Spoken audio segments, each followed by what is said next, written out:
News. IFM News. IFM News. Lokal.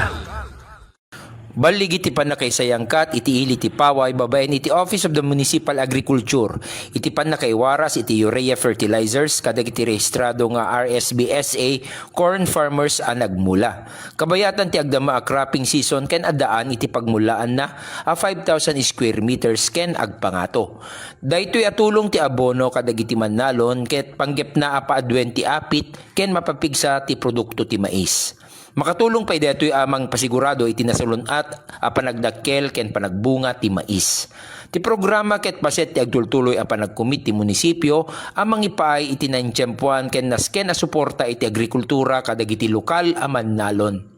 Agtalinaed iti gobyerno munisipal ti Paway amang itag-ay iti lokal a sektor iti panagtalon, babaen iti panagipatungpal kadag iti programa amang tabing kadag iti kasapulan dagiti mannalon ken mangitandudo iti sustainable agricultural development.